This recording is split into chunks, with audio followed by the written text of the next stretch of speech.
So, Star Wars, man. I really want to keep talking about Star Wars in a more positive light, but this past, couple days, it's been kind of crazy. And then you have the director of Star Wars Episode 9, he leaves the project, and once again, creative differences are the source of the problem. It's always going to be creative differences. Always. It's always going to be the line they give. But, I think it's time that Kathleen Kennedy realizes she has to loosen that grip a little bit. Mm-hmm. Let directors do what you got them to do. Yeah. They need to learn that Iron Man 2 lesson. I mean, like, how many times would you want to see a Death Star explode? I mean, apparently 8, but yeah, it's still unconfirmed, but because there's like that weird box art that shows The Last Jedi, and the Death Star looks like an older one, but it has markings, and the dish is slightly higher than what it is in the actual Star Wars stuff. So people are like, well... I've been told that's just a stock image on the packaging, but there is that screenshot from, what is it, Empire? Mm-hmm. Has Poe Dameron's X-Wing. It looks a lot like the Death Star in the background. Yeah. I'm going to say for certain it is, because I don't know any better. For me, it could just be that Star Destroyer Snoke has, which I'd probably put money on it is, and hope it is. If there is another Death Star, then I don't know. I think I'm done. I've seen this movie 6 times already. The thing is, people know. If you think I'm hating on Star Wars, go watch my Star Wars reviews of the comics, and go look at my collection that I upload on online and all that.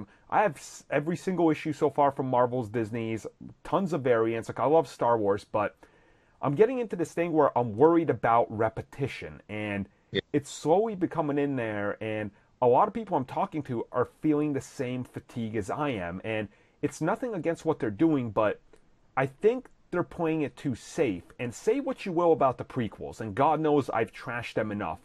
You look at those, at least they visually looked somewhat different. Like the Naboo Starfighter, I hate that fucking thing, but at least it looked different than a goddamn X-Wing. Like, yeah, it did. Like, change stuff up. They didn't have AT-ATs. Like, in the Clone Wars, I guess you could say they had, like, the proto ones, that the clone troopers used. That's the thing. My problem with one of the problems with the prequels is you can tell everything's a prototype for what's to come. Yep. Like, those little satellite things with the little half donut with the ball in the middle. You could tell it's a prototype Death Star. Mm-hmm. And it's just like, oh, look, it's a ship they got to blow up. It's got a sphere in it. Then there's more spheres in the second one. And then they got to do this in the third one. And it's all very small and like cramped, and it's like, can we just grow bigger and like get away from, like, just go to a different corner of this fucking universe, ignore everything that's happened in this bit, just go somewhere else. Yeah, I mean, they could like use like the excuse where Rey and Finn have to go and find artifacts. You take you to different parts of the galaxy. Yeah. You wouldn't have to be trying to save the galaxy from another Death Star. And there's so much I think you can do with Star Wars, and there's so much reach and abilities and things you can go out there and like mine. And if it turns out Episode 8 has another Death Star, and I hope to God this isn't the scenario. I hope to God it's not like, hey, look, the entire movie, Snoke has this giant Star Destroyer thing, right? He's floating around, it's cool. And then at the end, they do like that Empire Strikes Back, because I have a feeling that's how it's going to end, and we see them like looking over a construction of a new Death Star. Like, at that point, Episode 9 is dead to me, more dead than Colin Trevorrow walking away. Like, it's just I couldn't handle that, honestly. I think a lot of people feel the same way, because the growing, like, quote, fatigue of Star Wars, it is getting bigger.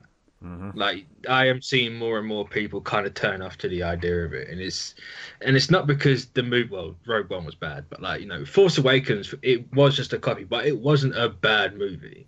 Like, it was like a good jumping on point for new fans. Yeah, getting. But the biggest flaw people say is it's just a New Hope, which it is. Yeah, at the core. Like, a bunch of my friends and I, like my friend Adam, we were talking. I was like, I bet you there's going to be a thing in the Han Solo movie where he goes to Jeddah, the planet that gets blown up in Rogue One with the test. And at some point, he's going to like be coming out, like doing his like wisecracking, thing. And he's going to bump into a dude.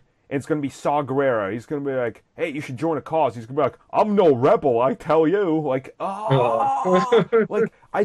like, I just can't handle that at this point. Like, it's, as much as I'm actually excited for Han Solo, like, I really want to see that movie because I like the character, but it's just kind of getting to this point where I need freshness, and I think they feel the same way, because why are you hiring all these directors who clearly have a certain vision and style, and then creative differences they're leaving, and then you're making a by-the-book movie that you want to make? So why are you spending all this money paying all these dudes that you're not going to keep around, you know?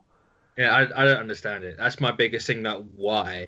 Like, you've clearly got them because you liked their idea. Why are you then like grabbing them by the sack and going, no, you're going to do our thing?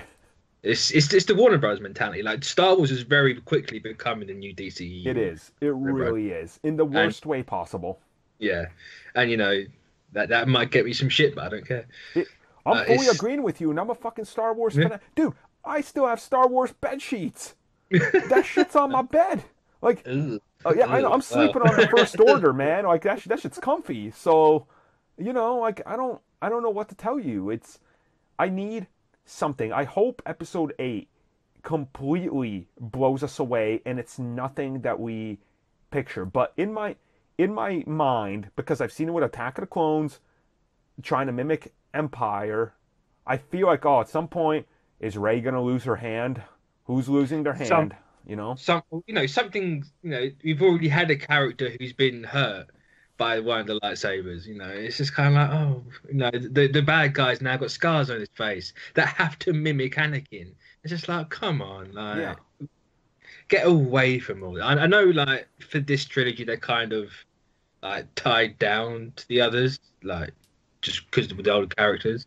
But after this, can we just go like 10,000 years in the future? Let's just go away, do something completely different. Here's I would love it if Episode 8 ends and Kylo Ren and Rey are literally like, you know what? No, we're both Sith. And Luke is like, oh shit, I gotta stop them now because I created both of them. Like, completely throw us for a loop we don't expect. Because right now, I feel like, even though I haven't seen Episode 8 or 9, I feel like I know every beat and how exactly it's gonna end. So I'm like, That's the fault of The Force Awakens, because they've just copied A New Hope, and then you got Rogue One, which is just sticking to the old films. Obviously, it had to. Yeah.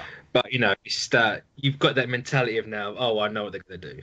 Yeah. Like, they've done it once, and they kind of, you can see it being steered in that direction. And hopefully it just flicks a left, but I don't know.